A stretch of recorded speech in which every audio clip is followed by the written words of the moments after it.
It's your boy Markus Malone, the CEO and founder of Manifest Your Dreams, and you are in tune to Men TV. Markus Malone is a motivator, is a coach.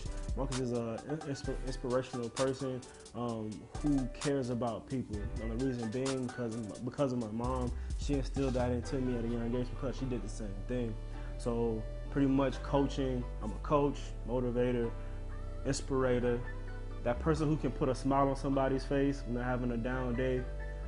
That person is to give you words of encouragement to get you going, man. I don't like really talking about myself much. I'd rather my actions show who I am. But yeah, that's a gist of who I am. So Manifest Your Dreams is a dreamer's brand for the dreamer by the dreamer. So it's for the person who has dreams and they want to make their dreams become a reality. I created Manifest Your Dreams while I was still at Georgia State University working on my degree. My professor said in the next 5 years, where do you see yourself doing? Do you see yourself doing what you want to do or what someone else wants you to do? Because your parents pretty much told you that you need to come to college or you had to get out the house. Or secondly, due to society, you had to go to college in order to be successful. So pretty much when he said that, I stopped listening to everything that he was saying, and then I came up with the acronym MUD. But at the same time, I came up with a whole bunch of acronyms by being in that class.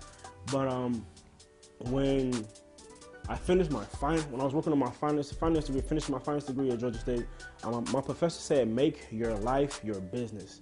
And right then and there, I realized that I was given this business for a reason because everybody has dreams, but they're not going after their dreams. And I realized that if you can motivate and inspire people to go after their dreams and get people to embody their dreams by wearing a t-shirt or wristband or a sweatshirt, that'll go a long way because they're going to always remember that dream that they're going after, that they want to manifest into reality. Difficulties that I face by building the brand. In the beginning, there was monetary issues, right? Having enough money, having capital to get started. But I realized is that pretty much you can start a business for free. So when I first started Manifest Your Dreams, I just started posting motivational stuff, coming up with my own quotes, and also taking famous people's quotes and posting them to the Instagram page.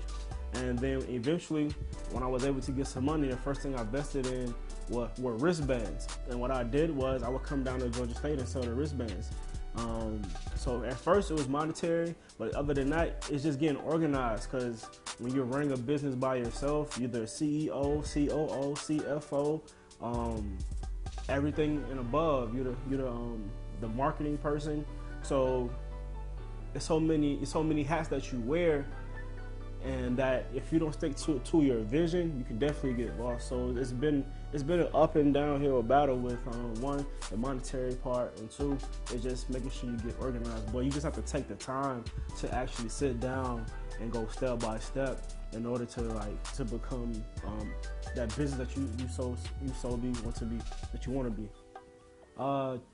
To be honest, I never thought about being a motivational speaker.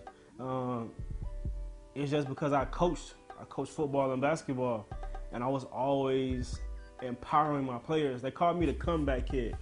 So when I was coaching basketball, we'd be down by like 20 points, and I'll call a timeout, and I'll literally drop a play and literally boost my kids' heads up in that timeout.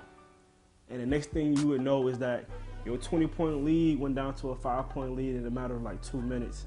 Then you turn around, you're losing by 15. So this is the words that I was able to say to influence those around me and getting to bring out the best in people, right? And I've always been that person people always confide to, who always came and got that word in order to keep them going. They used to call me Uncle Marcus or Granddad, but I always have something to say to uplift someone for the most part, man. So getting into the speaking realm, I still do it, because of the fact I'm still a coach, and kids need that on a daily basis. Need to be poured into on a daily basis. People need to be poured into on a daily basis, and that's why I speak.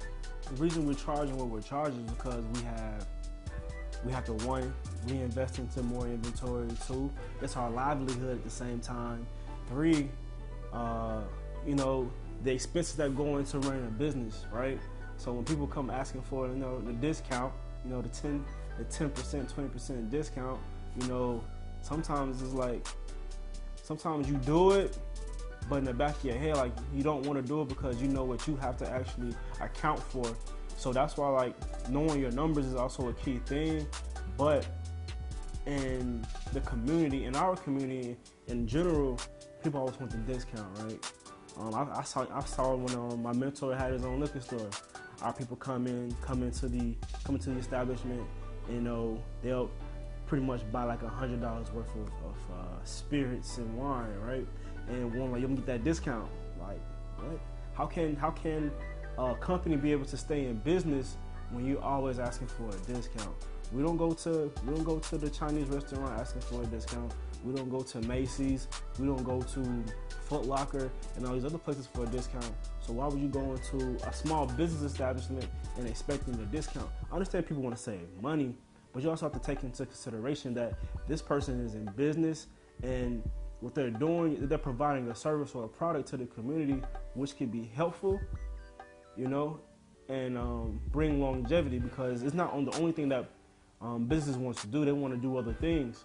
So in order to pretty much help that business get where they're trying to get to, support them, you definitely want to be able to pay the full price, you know.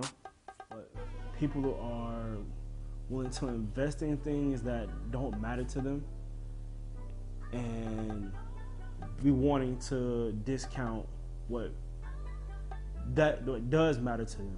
So pretty much what I'm saying is that, well, something they're willing to invest in, you know, big name, Louis, Gucci, all of that stuff, but you have a small business over here that you can invest in, that has a vision and wants to do something to change the community around, but then you want to come over here and just give them scraps. You know what I'm saying? So, like, how can you spend $500 over here but try to spend $15 here? That doesn't make sense. Because if you actually know the vision, if you know that person's goal and vision, where they're trying to go, you're like, yo, I support what you're doing. I like what you're doing. Yo, let me sow a seed into you, right?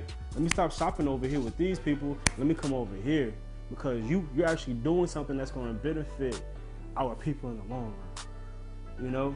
So let's say, for instance, my goal of this year is to start my own camps, right? To help kids start manifesting their dreams.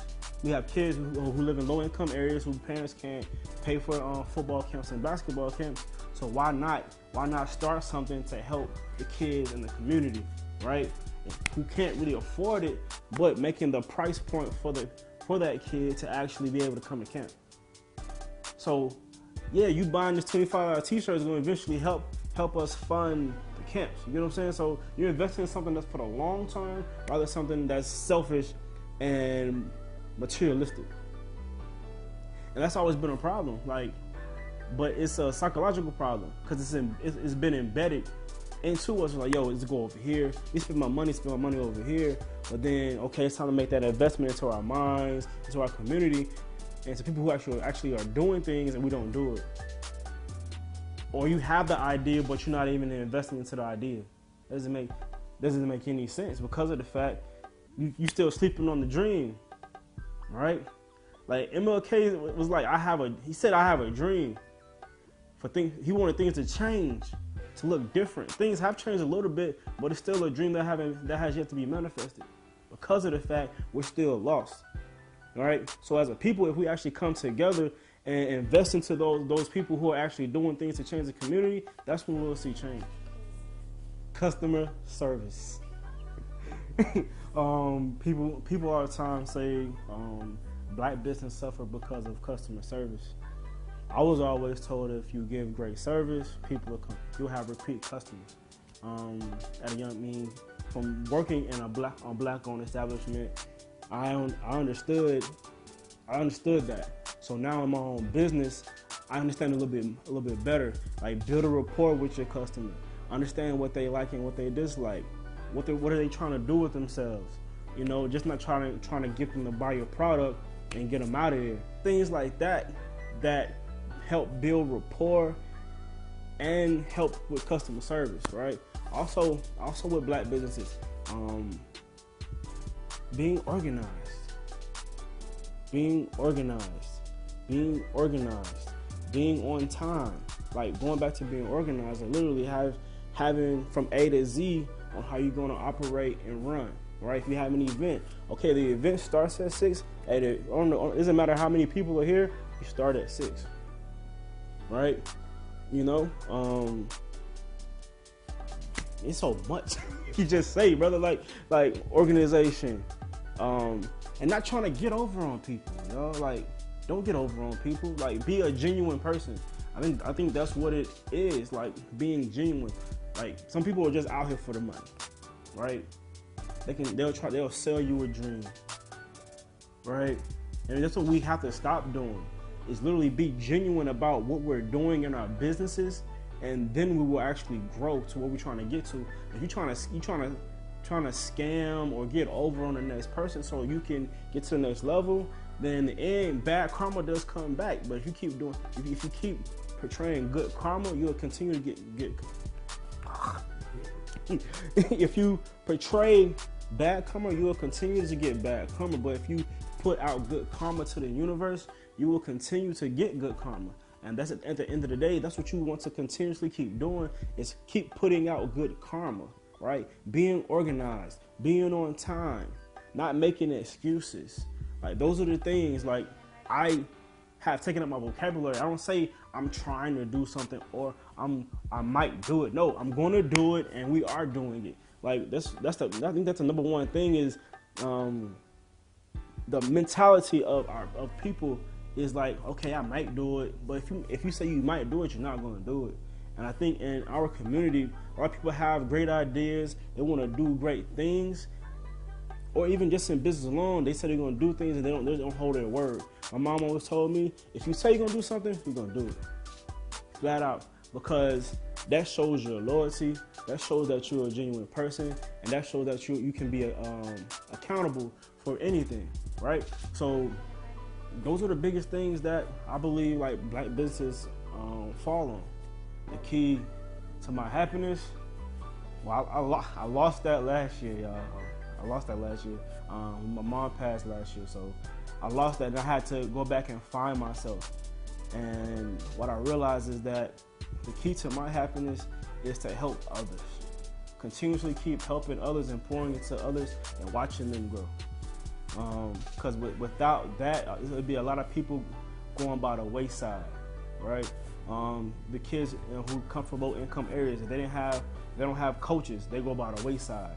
You know, I just found out like two of my football players have gotten expelled from school. So as being their coach, I have to go see what the problem is. So pretty much it's getting kids on the right path, and also getting adults on the right path, so that they can stay on course to fulfill the dreams that they have for themselves.